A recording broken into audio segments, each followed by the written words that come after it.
Então vamos imaginar aqui o seguinte, gente. Temos dois corpos, tá? Então vou anotar aqui. Terceira. David Newton.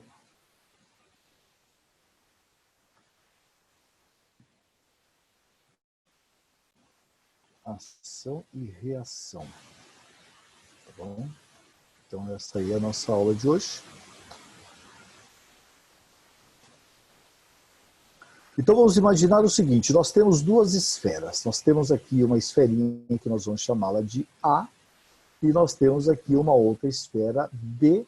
E detalhe, elas vão sofrer uma colisão, tá bom?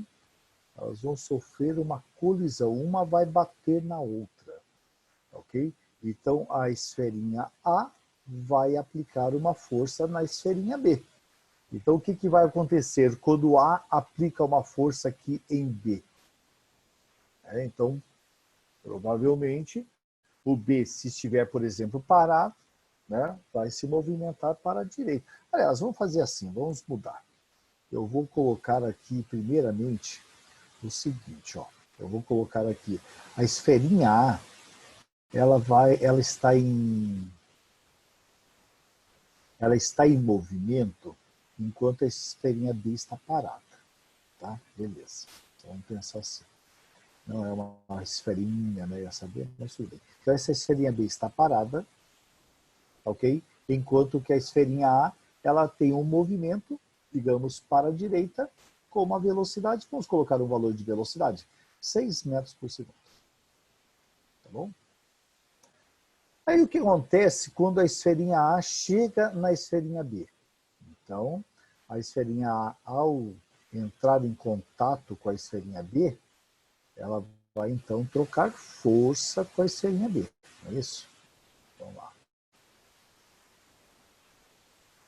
Então, vai trocar força.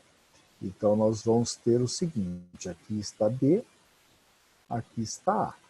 Então, nós podemos dizer que A aplicará uma força em B. Então, nós vamos chamar essa força de força que A aplica em B. Beleza? Qual será a consequência? A consequência é que o B estava parado, o B vai ganhar uma certa velocidade, ok? Então o B estará aqui com uma velocidade, digamos, vou colocar um valor aqui para ilustrar, ok? Digamos que a sua velocidade seja agora de 4 metros por segundo, tá bom? 4 metros por segundo é a velocidade do B após a colisão. Então, realmente, se o B ganhou velocidade, é porque o B recebeu o quê? Uma força. Agora, quando ocorre essa colisão, o que deve acontecer com a velocidade do A? O que se espera? Espera-se que a velocidade do A diminua. Porém, para que a velocidade do A diminua, é necessário o quê? É necessário que esse A receba uma força contra o seu movimento. Então o A aqui recebeu uma força contra o seu movimento. Ok? Uma força aplicada por quem? Pelo B. Né? Ui, caramba.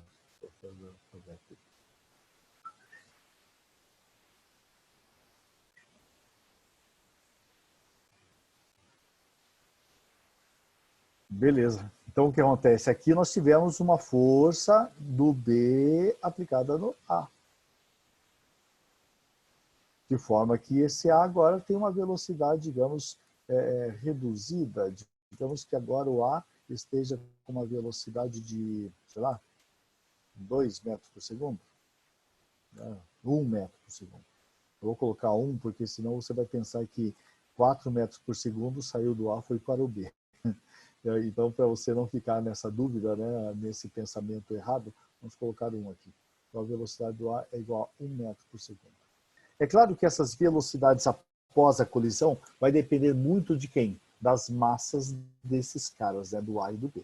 Tá legal? Mas o que nós queremos estudar hoje é isso aqui, ó. É isso aqui.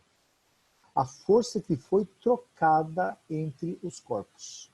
Tá legal? A força que foi trocada. O que nós estamos observando aqui é que o corpo A e o corpo B, eles vão trocar uma força, e essa força, primeiramente, elas terão o quê? O mesmo módulo, terão a mesma direção e terão o mesmo sentido. Aliás, terão sentidos opostos. Vamos colocar aqui, ó. As forças trocadas entre os corpos A e B possuem mesmo módulo,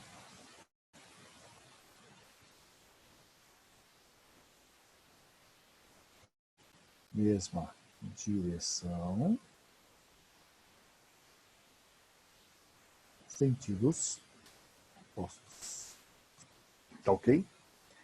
Então, essas forças trocadas formam o que nós chamamos de forças de par, ação e reação. Tá ok? Então, essas forças trocadas vão apresentar essas características.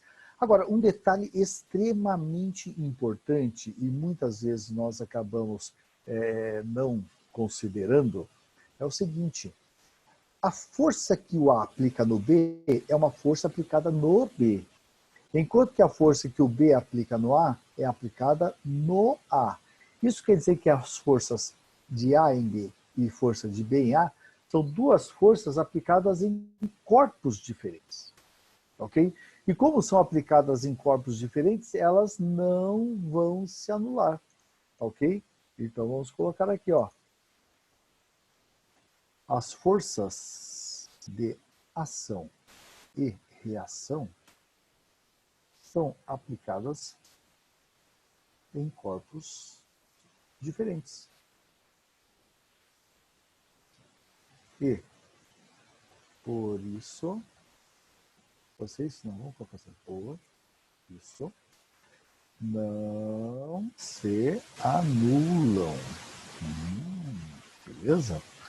Vamos apertar um pouquinho isso aqui. Tá ok, moçada? Então, esse aqui é um ponto extremamente importante. Então, eu vou fazer o seguinte, eu vou pegar e colocar numa caixinha aqui para você não esquecer, tá ok? Então, esse detalhezinho aqui é extremamente importante. Beleza? Então, esse é o detalhe que nós temos, é uma coisa que você não pode esquecer. Quando é que duas forças podem se anular? Eu vou colocar aqui um exemplo, duas forças se anulando. E você vai observar que tem uma relação muito parecida com com a terceira lei de Newton. Imagina esse corpo recebendo uma força para a esquerda e recebendo uma força para a direita. Ok? Digamos que essas forças sejam de 10 newtons. Então, essa aqui... Opa.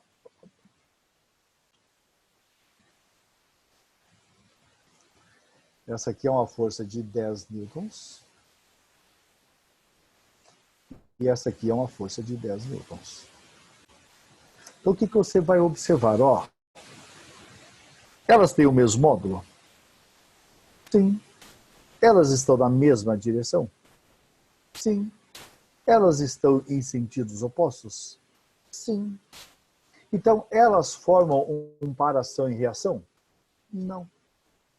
Por que não fazem um par ação e reação?